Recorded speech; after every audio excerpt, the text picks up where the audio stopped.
प्यार से कहना धन्यकार जी। तो हाँ, ये आत्मा जो है वो ज्यादा इस शरीर से महत्वपूर्ण उस रूप में तो है, पर ये परमात्मा ने शरीर भी इसलिए दिया है कि हम इसकी देखभाल करते करते सारे अपने रिस्पॉन्सिबिलिटीज भी निभाएं। जैसे एक मटका या कोई भी बर्तन ले लें, एक बाहर की सुंदरता से ज्यादा वो मजबूती इम्पॉर्टेंट होती है कि अंदर उस पात्र में क्या है, वो पानी है या जो भी है, क्या टिकेगा।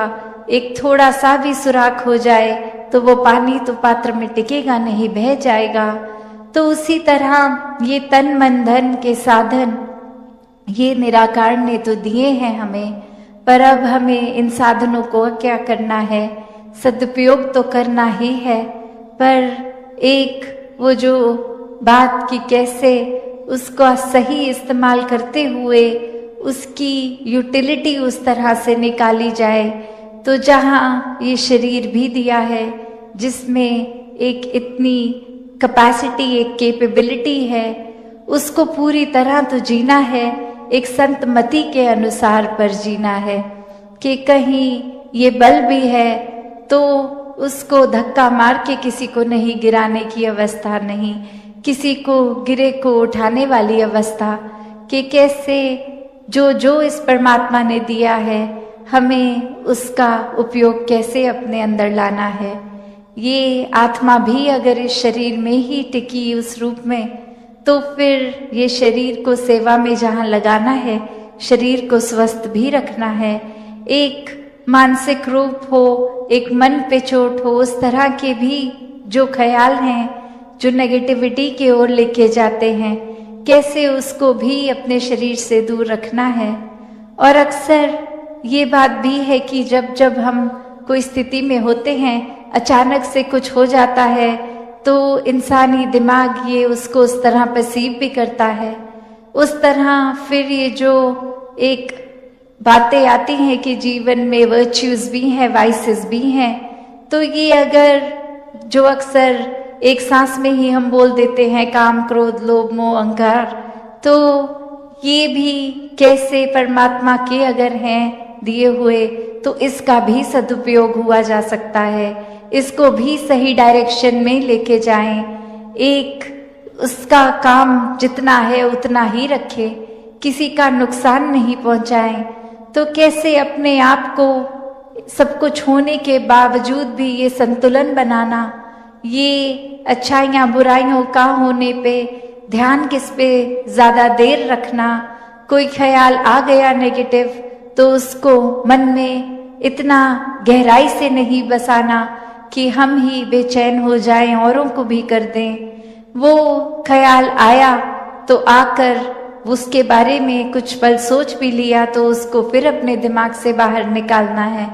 और ये सोच विचार फिर परमात्मा पे टिकती है, तो कोई भी और चीज परमात्मा के अलावा मन में ज्यादा देर नहीं टिक सकता।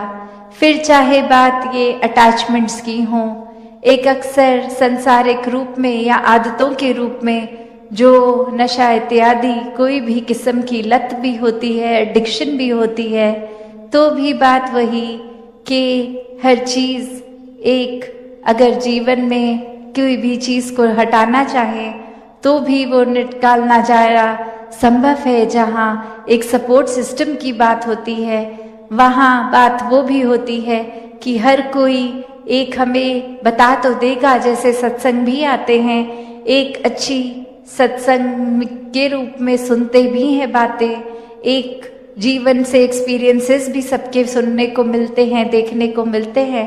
पर बात वही, अगर हम ही नहीं निकलना चाहेंगे तो ये अच्छी बातें भी कान तक रह जाएंगी, ये मन तक एक चरित्र में नहीं आएंगी। तो कैसे एक दलदल में अगर कोई गिरा इंसान है, उसको 100 हाथ भी अगर मिले, पर उसको अपना एक हाथ तो बाहर खुद ही निकालना होगा कि कोई बाहर खींच ले। तो अगर हम अपने आप को ही सुधारना नहीं चाहेंगे, अगर हम यही मानेंगे कि हम सर्वश्रेष्ठ हैं, हमसे उत्तम और कोई नहीं, तो फिर तो हम सुधरने वाले नहीं हैं। अगर यही मन में बात आती रहे कि कोई मुझे क्या सिखाएगा, ये चीज तो हम लाखों को सिखाते हैं। तो वही बात कि फिर एक खुद ही अपने जीवन में ये लर्निंग एक्सपीरियंस होते जाएंगे। जिन्होंने अपने विवेक को इस परमात्मा के साथ जोड़ लिया, वो तो हर समय ही फिर इसी के एहसास में, इसी में बहते जा रहे हैं। उनके द्वारा फिर कोई भी कर्म एक गंदी नीयत से नहीं किया जाएगा। वो हर समय कोई भी काम करते हैं उसमें शुरुआत में ही परमात्मा को शामिल कर लेते हैं, और हर काम फिर बहुत खूबसूरती से हो भी जाता है। एक मन में भोलापन होता है भक्तों के, कोई चतुर चालाकियाँ नहीं, कोई ऐसे भाव नहीं कि मैं इसलिए ये काम को अंजाम दूं क्योंकि मेरा ही फायदा हो रहा है और 10 लोगों का नुकसान हो रहा है। नहीं, भक्त तो अपने से भी पहले प्राथमिकता और इंसानों को देते हैं, क्योंकि पता है हर इंसान में परमात्मा का ही निवास है। ये आत्मा इसी परमात्मा की तो अंश है। तो इसी तरह बात यही कि इस परमात्मा को देख के, इस परमात्मा के ही एहसास में जीवन भर रहा जा सकता है, और रहते रहते फिर सारे कामकाज, रिस्पॉन्सिबिलिटीज़ भी बखूबी निभाई जा सकती हैं। फिर ये एक संसार में रह के एक अपनी दिल को फिर भी परमात्मा से ही जोड़ें तो संसार का रंग नहीं चढ़ेगा। जैसे वो पंक्तियाँ भी हैं किसी के द्वारा लिखी गई कि बस एक ही भूल इस जीवन में हम करते हैं, परमात्मा को ही भूल जाते हैं तो अनेकों भूलें करते हैं। तो बात यही कि जब जीवन में हमने ये परमात्मा ही भुला दिया तो फिर बात वही आ गई कि हर बार क्योंकि परमात्मा को ही भुला दिया तो और चीज़ों का असर हो गया, और चीज़ें हावी होती गईं, और चीज़ें ने हमारे अंदर नुकसान कर दिया। किसी भी पल जब हम याद कर सकते थे इस परमात्मा को, हर सही दिशा जा सकते थे, उसी पल हमने चुन लिया कि ये अब कुछ और किया जा रहा है। बात वही कि जब तक परमात्मा याद है, कोई भी गुनाह उस तरह से एक नियत के साथ नहीं होगा, सही चीज़ ही होगी। तो हर कोई जहाँ भक्ति में जीवन बिता सकता है, वहीं एक अपने जीवन को इस संसार के लिए वरदान बना के रखें। जो भी परमात्मा ने हमें वस्तुएं दी हैं, ये सुंदर प्रकृति दी है, ये ऑक्सीजन की बात हो, पानी की बात हो, साफ सफाई की बात हो, ये भी हमारा कर्तव्य है कि जब हम इस संसार में आए तो जिस तरह ये रूप था, जब इस संसार को छोड़ के जाएं तो उससे ज़्यादा सुंदर रूप में छोड़ के जाएं। हम कुछ ऐसा ना कर बैठें जो इस धरती को भी नुकसान करे, क्योंकि प्रदूषण मन का अंदर हो या बाहरी प्रदूषण, दोनों ही हानिकारक हैं। तो हर समय इस परमात्मा से जुड़ के मन को भी साफ रखें, और फिर कण कण में परमात्मा को देखेंगे तो संसार में भी गंदगी इत्यादि नहीं फैलाएंगे। हर कोई इसी भाव से युक्त होके अपनी सोशल और स्पिरिचुअल लाइफ दोनों को बखूबी निभाते हुए भक्ति का आनंद लें। तो एक अपने अंदर हर समय की इंसानियत ही अगर हो, और वो एक सीखा सिखाया गुण की तरह नहीं कि कुछ चंद आंखें इस समय देख रही हैं, व्यवहार ठीक किया जाए, किसी को इम्प्रेस किया जाए, कोई इम्प्रेशन बनाया जाए। नहीं, भक्तों को तो ये परवाह ही नहीं होती कौन देख रहा है। भक्त तो बस परमात्मा को प्यार करते जाते हैं और अपने अंदर और परमात्मा का एहसास बढ़ाते चले जाते हैं, और फिर नेचुरली एक स्वभाव रूप ही ये अच्छे मानवीय गुण, दैवीय गुण, ये ह्यूमन वैल्यूज़ अंदर बढ़ती चली जाती हैं। तो ये एक कुछ देर की इंसानियत की बात नहीं हो रही, ये हर समय की इंसानियत।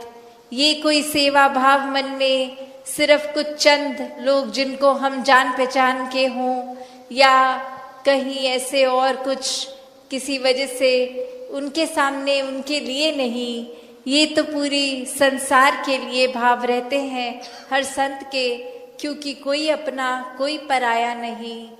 हर कोई इंसान जो इस धरती पे वास करता है सभी एक परिवार, ये वासुदेव कुटुंबकम की भावना कि हर किसी में अपनी ही छवि है, हर कोई अपना है, क्योंकि हर कोई एक परमात्मा का ही अंश ये आत्मा रूप रखता है। और जिसको इस परमात्मा से प्यार है उसको बिना भेदभाव हर एक से प्यार है। हर एक के स्वभाव को एक्सेप्ट करने की बात है कि ये प्यार अपने आप एक्सेप्टेंस भी मन में ले आता है। फिर ये कंप्लेंट्स खत्म हो जाती हैं, शिकायतें खत्म हो जाती हैं, एक बस ग्रैटिट्यूड ये शुक्राना भाव ही रहता है। तो हर किसी को ऐसा जीवन जीना जहाँ ब्रह्म ज्ञान द्वारा बहुत ही सरल हो जाता है, तो हर कोई ऐसे भक्ति करते हुए अपने जीवन को जीता चला जाए। तो कैसे इस जीवन में जब जिएंगे तो वो माया रूप यहाँ पे हावी होगा, क्योंकि when we are so full of ourselves तो हम लर्निंग कहाँ से करेंगे, जबकि इस निराकार इस दातार ने तो हर जगह इस कण कण से शिक्षा लेने का एक रूप दिया है।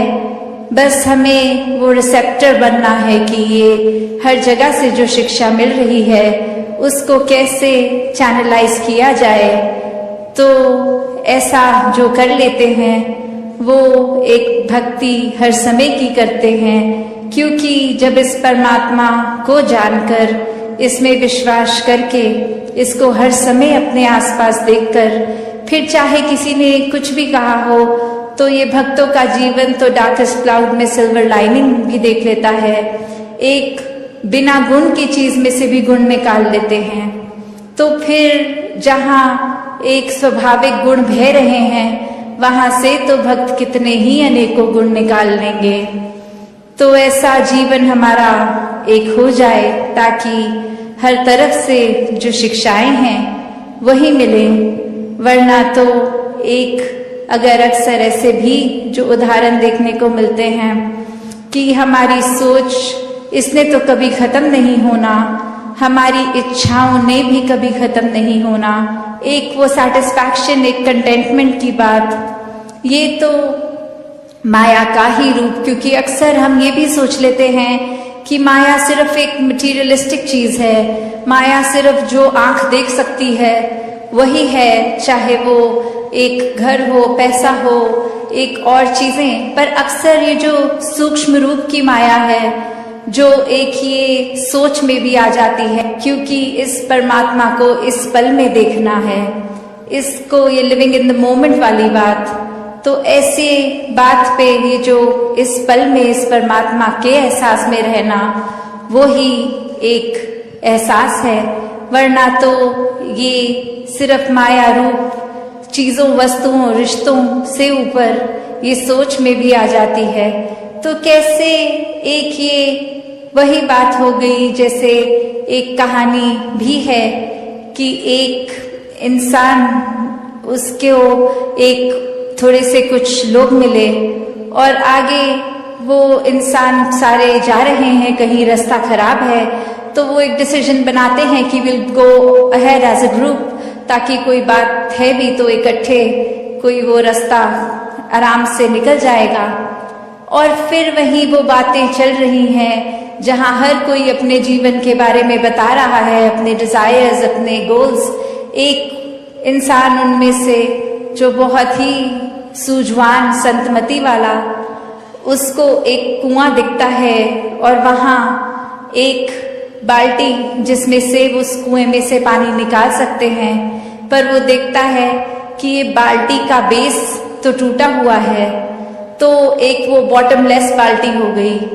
तो वो इंसान वहां रुककर प्रिटेंडिंग टू बी थर्स्टी, वो उसकी प्यास बुझाने के लिए पहले उस बाल्टी में से जब पानी निकालता है तो जब तक तो वो बाल्टी पानी के अंदर है वो भरी हुई दिखती है, पर जैसे ही वो वाटर के सरफेस से ऊपर उठा ली गई, अब उसमें पानी कहाँ टिकना था। पर वो बार बार ये कर रहा है और बाकी के लोग देख रहे हैं कि ऐसा क्यों किया जा रहा है। और वो कह रहा है कि नहीं, अब मैंने ये ठान ली है बात कि जब तक ये बाल्टी को भर के मैं इसमें से पानी नहीं निकालूंगा तब तक घर नहीं जाऊंगा। तो अब ये फूलिशनेस साउंड कर रही है बाकी आसपास वालों को, और वो कह रहे हैं कि ये पॉसिबल ही नहीं है, आपने ऐसा एक गोल क्यों बनाया है जो अचीव ही नहीं हो सकता। तो और ऐसा करोगे तो हम सब तो आगे निकलेंगे, आप अकेले ही यहाँ रह जाओगे। तो बात वो समझाने की उनको फिर यही कहता है कि शुक्र है you bought this point up, क्योंकि हम सबको पता है ये बॉटमलेस बकेट है, इसको भरा नहीं जा सकता।